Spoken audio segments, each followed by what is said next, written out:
Hello बच्चों, देखो तुम लोगों ने पॉइंट का मिरर इमेज निकालना तो सीखा है एक प्लेन के रिस्पेक्ट में, पर एक लाइन का मिरर इमेज कैसे निकालते हैं वो मैं अभी बताने जा रहा हूँ। ठीक है, देखो हमारे पास एक प्लेन है, ठीक है, और एक लाइन है इस तरीके से, और इस लाइन का मिरर इमेज निकालना है ये। ठीक है, तो इस प्लेन में इसका मिरर इमेज निकालना है। ठीक है, समझ में आ रही बात?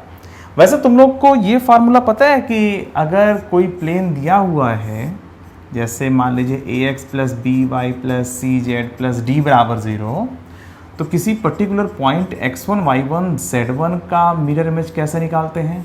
बोलो।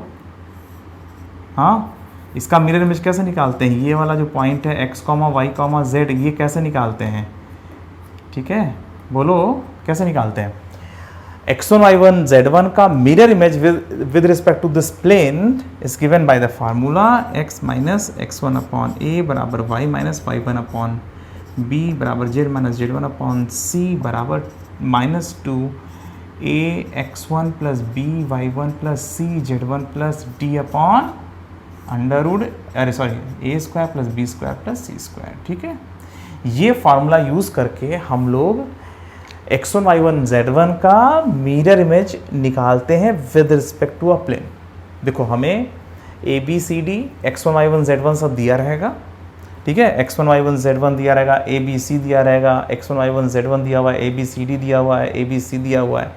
आप सिर्फ ये तीनों वैल्यूज़ को आप निकाल लेते हो, इसकी वैल्यू और इसकी वैल्यू निकाल लेते हो और वही मिरर इमेज हो जाएगा। ठीक है, तो इस फार्मूले का यूज़ करके हम लोग जो एक्स वाई जेड पाते हैं ना, पूरा जो इन्फॉर्मेशन है, कोई पॉइंट दिया रहेगा, x1 y1 z1 दिया रहेगा और ये सब दिया हुआ है, तो ABCD की वैल्यू और x1 y1 z1 अगर दिया हुआ है तो आसानी से आप लोग x y z की वैल्यू इसको सॉल्व करके निकाल सकते हो, और जो x y z की वैल्यू आएगी, जो कोऑर्डिनेट बनेगा, वही मिरर इमेज होता है। तो एक पॉइंट का तो मिरर इमेज आपको निकालना आता है, मगर मैं तो पूछ रहा हूँ कि यहाँ पर एक लाइन का मिरर इमेज निकालना है। ठीक है, तो कैसे निकालेंगे? देखो अब मैं तुम्हें बताता हूँ। इस लाइन पर एक पॉइंट है 1, 4, 6। ठीक है, इसका मिरर इमेज तो निकाल लोगे भाई, यहाँ पर आ जाएगा, एक मिरर इमेज तो आ ही जाएगा ना, 1, 4, 6, और ये क्या दिया हुआ है, x plus y plus z plus 1 बराबर 0। आप लोग उसी फार्मूले का यूज़ करते हुए ये पॉइंट तो निकाल ही लोगे। ठीक है, अगर इस लाइन पर एक और पॉइंट हम पता लगा लें और उसका भी मिरर इमेज अगर हम निकाल लें, ठीक है, इस तरीके से अगर हम ये वाला भी पॉइंट निकाल लें तो इन दोनों पॉइंट से हम लाइन को ही बना लेंगे।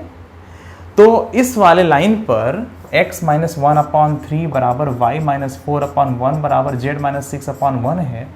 इस पर हमें एक और पॉइंट को खोजना है, निकालना है।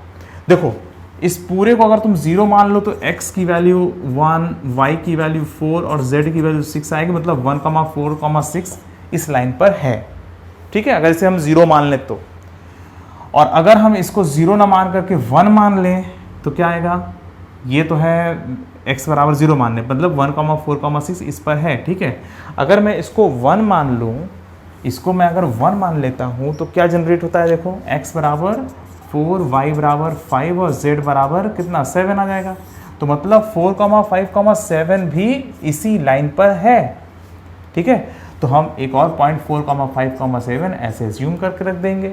अगर तुम्हें 1 अच्छा नहीं लग रहा है तो तुम भाई इसको तुम 2 मान लो। अगर तुम इसको 2 मान लेते तो x की वैल्यू क्या आएगी, x की वैल्यू आएगी 7, y की वैल्यू कितनी आएगी 6 और z की वैल्यू कितनी आएगी 8 आ जाएगी। समझ में आ रही बात?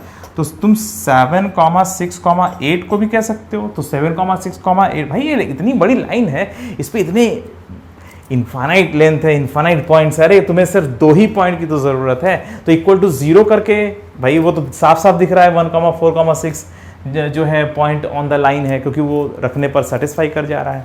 इक्वल टू 1 करके एक्स वाई जेड की एक और वैल्यू निकाल लो, मतलब अलग अलग एक्स वाई जेड की वैल्यू निकाल लो, तो उससे भी एक कोऑर्डिनेट डेवलप हो जाएगा। तुम इक्वल टू 2 मान लो, 3 मान लो, 10 मान लो। अगर हम इसको इक्वल टू 10 मान लेते तो कितना आता, अगर मान लो हम इसको इक्वल टू 10 मान लें, ठीक है,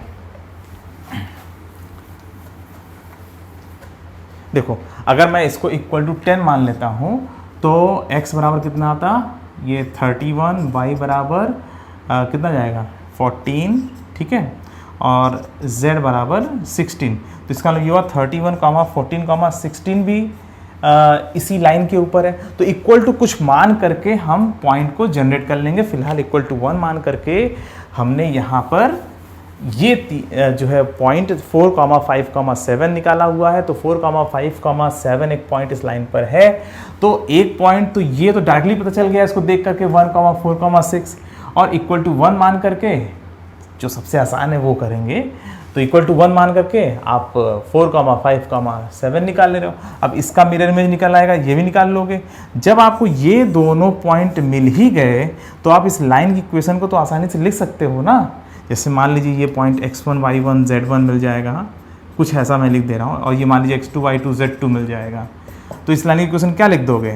x - x1 upon y - y1 upon z - z1 upon बोलो x2 - x1, y2 - y1 और z2 - z1। ठीक है, इस तरीके से आप लोग इस लाइन को जनरेट कर लीजिएगा।